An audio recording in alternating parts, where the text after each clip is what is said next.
नमस्कार साथियों, आज हम लोग सीखेंगे अभाज्य गुणनखंड यानी अभाज्य नंबर को कैसे सॉल्व किया जाता है। ठीक है, तो क्या है, निम्नलिखित संख्याओं को अभाज्य गुणनखंड के रूप में व्यक्त कीजिए। तो सबसे पहले हम लोग अभाज्य नंबर या अभाज्य संख्या होता क्या ये सीखेंगे।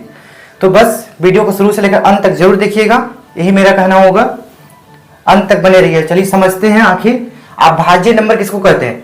इसको बनाने से पहले हम लोग अभाज्य नंबर सीख लेते हैं। अभाज्य संख्या पहले सीख लेते हैं ना, ये आपके लिए बहुत ही ज्यादा यूजफुल होगा। किसको बोलेंगे, अभाज्य संख्या होता है क्या, जो खुद के नंबर से और एक से डिवाइड हो। ठीक है, खुद के नंबर यानी मान लीजिए 5, 5 एक अभाज्य संख्या है। ठीक है, तो 5 जो है खुद से तो डिवाइड होगा ही। 5 से अगर 5 को करेंगे डिवाइड तो 5 एकम 5 कट गया ना, खुद के नंबर से कट रहा है। और एक से कटेगा, एक से अगर 5 को हम डिवाइड करते हैं तो 1 5 की 5, इस तरह से ये कट रहा है। ठीक है ना, तो अभाज्य नंबर उसी को बोलेंगे जो खुद का नंबर से डिवाइड हो और एक से डिवाइड हो। ये हम लोग सिर्फ समझेंगे, ठीक है ना। बाकी किसी और नंबर से वो डिवाइड ना हो तब वो क्या कहलाएगा, अभाज्य संख्या कहलाएगा। तो हम लोग समझ चुके हैं कि अभाज्य संख्या किसको बोलते हैं। तब चलिए इस क्वेश्चन को सॉल्व करते हैं इसी तरह से। अभाज्य नंबर हमारा कौन कौन होता है, जो खुद से कटेगा और एक से कटेगा। तो 140 का करते हैं। सबसे पहले पहला क्वेश्चन हमारा क्या है, 140 को हम लोग अभाज्य गुणनखंड के रूप में व्यक्त करना है। तो कैसे करेंगे, इस तरह से। ठीक है, लिखने का तरीका देख लीजिए। पहले दो भी एक क्या है, हमारा अभाज्य संख्या है। ठीक है ना, 2 से इसको देते हैं। 2 से 140 को देंगे, कितना बार में जाएगा, भाग दे रहे हैं ना। 2 7 की 14, 1 0 बच गया। 70 दूना कितना हो गया, 140। और फिर से 2 से जाएगा, ये 2 से 70 कितना बार में जाएगा, 2 तिया की 6। हाथ में कैरी कितना किया, 2 तिया की 6 हुआ, तो घटकर 7 में से 6 जाएगा तो 1 होगा। अब 0 पहले से तो 10 बन गया, तो 2 25 की कितना हो गया, 10। तो 35 दूना कितना हो गया, 70। तरीका इस तरह से बनाने का। आप लोग को थोड़ा दिक्कत लगेगा तो डिवाइड करके इसको कर लीजिएगा। अब ये 35 जो है अब किस टेबल से जाएगा, 2 से नहीं जाएगा। हम लोग सिर्फ अभाज्य नंबर से ही देंगे। 2 उसके बाद 3 भी एक अभाज्य नंबर, 3 से जाता है क्या, 35 नहीं जाएगा ना। 4 नहीं होगा ना, 4 क्योंकि भाज्य संख्या। तो उसके बाद हमारा क्या नंबर आएगा, 5 से 35 का जाएगा। 5 हमारा क्या है, अभाज्य संख्या है। तो 5 से 35 कितना बार में जाएगा, 5 से 35 7 बार में। 5 7 की 35। ठीक है, अब 7 को किसे देंगे, 7 खुद के ही टेबल से जाएगा। ठीक है ना, 7 एकम की 7, 7 भी एक अभाज्य संख्या है। तो जो बच गया किनारे किनारे वाला है उसको हम लोग क्या करेंगे, गुना कर देंगे। तो क्या क्या आया है, इसको लिख लेते हैं 2, इधर वाला को लिखते हैं। ठीक है ना, ऐसे।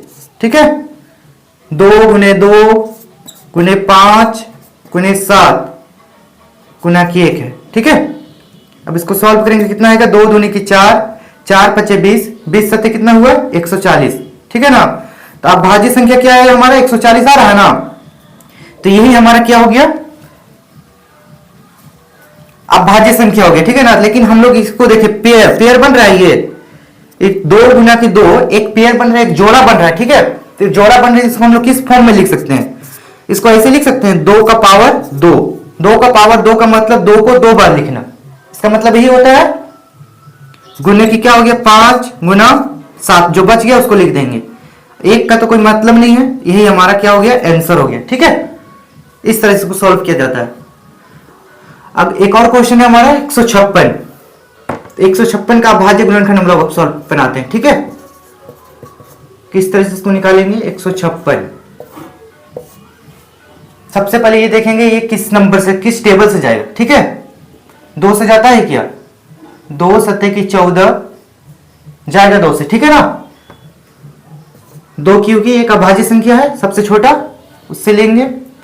2 7 14, एक कैरी किया तो ये कितना हो गया, 16 बढ़ गया। ठीक है ना, 2 8 की 16। अब जाएगा 2 से, फिर से देखते हैं, एक बार प्रयास करते हैं। फिर 2 से जाएगा ना, सॉरी 2 से जाएगा। ठीक है, 2 तिया की 6, एक कैरी किया, ये 18 बनेगा। ठीक है, तो 2 9 की 18। अब 2 से नहीं जाएगा क्योंकि ये लास्ट में यूनिट डिजिट जो हमारा इकाई नंबर है 9 है ना, तो ये 2 से अब नहीं जाएगा। 3 से जाता है क्या? हाँ 3 से जा सकता है क्योंकि 3 से ये डिवाइड हो सकता है, ठीक है ना। 3 भी हमारा एक अभाज्य नंबर है, तो 3 एकम 3, 3 तिया की 9, 13 तिया की कितना हो गया 39। अगला स्टेप क्या होगा? 13 खुद के ही नंबर से जाए, खुद के ही टेबल से जाएगा, ठीक है ना। 13 एकम की 13। अब इसको हम लोग इसी तरह से किनारे किनारे वाले को लिख लेंगे, 2 गुना की 2, सब गुना के फॉर्म में लिखाएगा, ठीक है ना। गुना की 3 गुना का 13 1, ठीक है ना। अब इसको जो जो डबल है उसका स्क्वायर कर देंगे, ठीक है ना।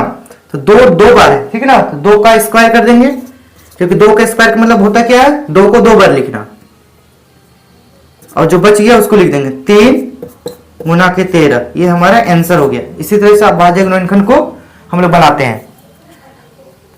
कैसा लगा आप लोगों को ये वीडियो? अगर वीडियो अच्छा लगा तो वीडियो को जरूर लाइक कीजिए। अगर इस चैनल पर नए हैं तो चैनल को जरूर सब्सक्राइब कर लीजिए और बेल आइकन की घंटी को जरूर दबा लीजिएगा, ताकि हमारे नए वीडियो को नोटिफिकेशन आपको आसानी से मिल सके। तो प्रैक्टिस कीजिए, अभाज्य गुणनखंड कैसे सॉल्व किया जाता है एक दो बार और देखिएगा, अगर नहीं समझ में आ रहा है तो। ठीक है, बस अभी के लिए इतना ही। मिलते हैं एक नए सेशन के साथ। धन्यवाद।